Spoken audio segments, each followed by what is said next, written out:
And the next phase of our plan to deliver the greatest economy in history is for this Congress to pass tax cuts for everybody. They're in there. They're waiting for you to vote.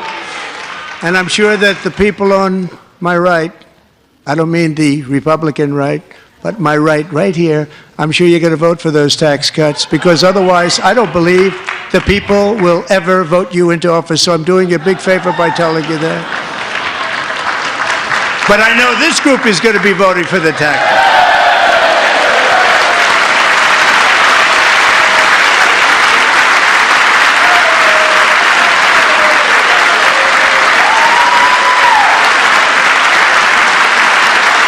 Thank you. It's a very, very big part of our plan. We had tremendous success in our first term with it. A very big part of our plan. We're seeking permanent income tax cuts all across the board. And to get urgently needed relief to Americans hit especially hard by inflation, I'm calling for no tax on tips, no tax on overtime, and no tax on Social Security benefits for our great seniors.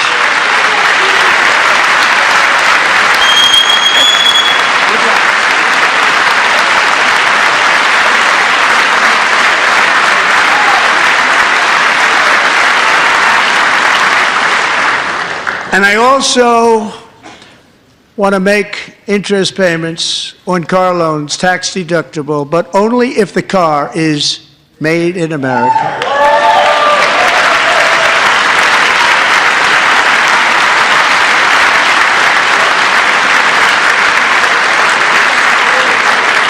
And by the way, we're going to have growth in the auto industry like nobody's ever seen. Plants are opening up all over the place. Deals are being made.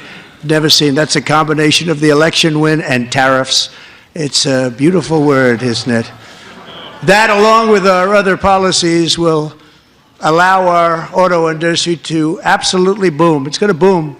Spoke to the majors today, all three, the top people, and they're so excited. In fact, already numerous car companies have announced that they will be building massive automobile plants in America, with Honda just announcing a new plant in Indiana, one of the largest anywhere in the world.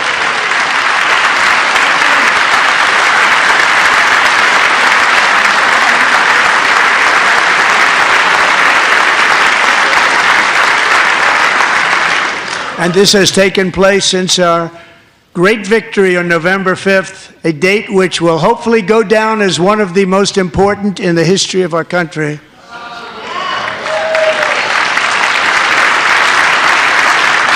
In addition, as part of our tax cuts, we want to cut taxes on domestic production and all manufacturing. And just as we did before, we will provide 100% expensing.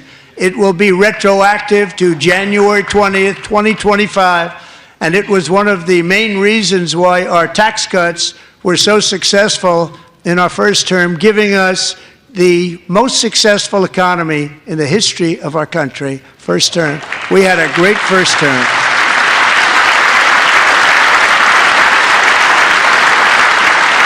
If you don't make your product in America, however, under the Trump administration, you will pay a tariff, and in some cases, a rather large one. Other countries have used tariffs against us for decades, and now it's our turn to start using them against those other countries. On average, the European Union, China, Brazil, India, Mexico, and Canada, have you heard of them?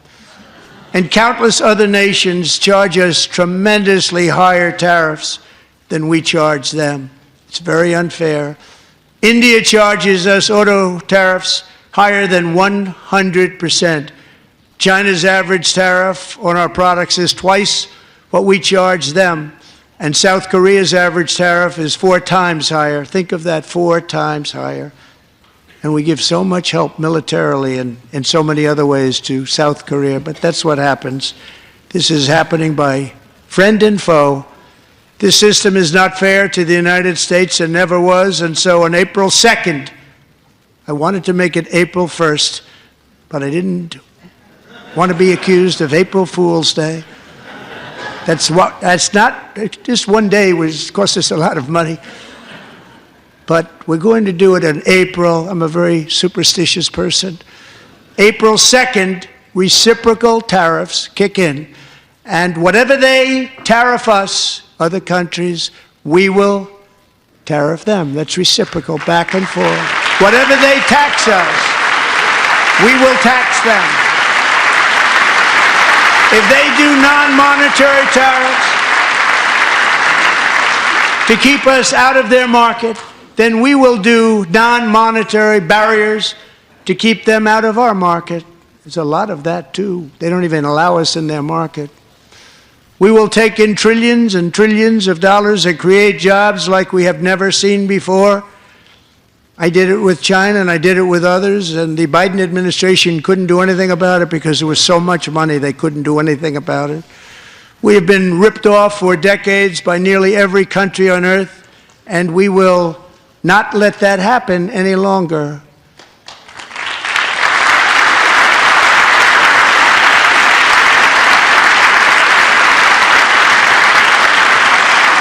Much has been said over the last 3 months about Mexico and Canada, but we have very large deficits with both of them. But even more importantly, they've allowed fentanyl to come into our country at levels never seen before, killing hundreds of thousands of our citizens and many very young, beautiful people, destroying families. Nobody's ever seen anything like it. They are, in effect, receiving subsidies of hundreds of billions of dollars. We pay subsidies to Canada and to Mexico of hundreds of billions of dollars, and the United States will not be doing that any longer. We're not going to do it any longer.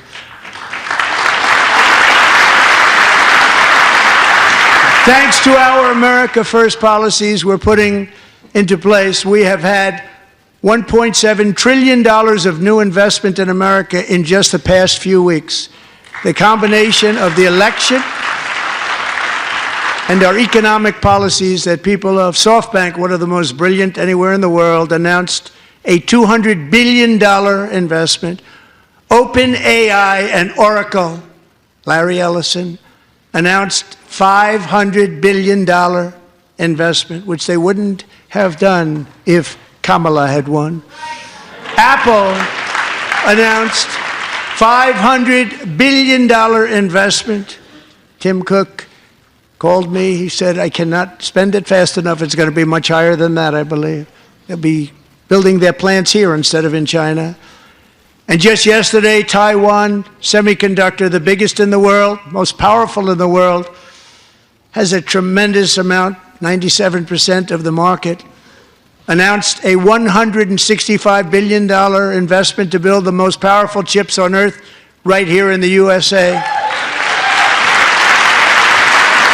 क्या छोटे?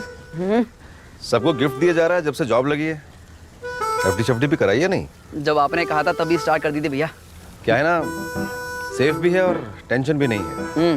और 5-6% का फायदा भी हो जाता है। 5-6 नहीं, 9.5%। 9.5%? ये बैंक तुझे कहाँ से मिल गया छोटे? ये बैंक मिला है स्टेबल मनी पे। देखो, तेरा बैलेंस तो अच्छा हो गया है। बैलेंस तो आपका सही है भैया, मेरा बस इंटरेस्ट थोड़ा ज्यादा है।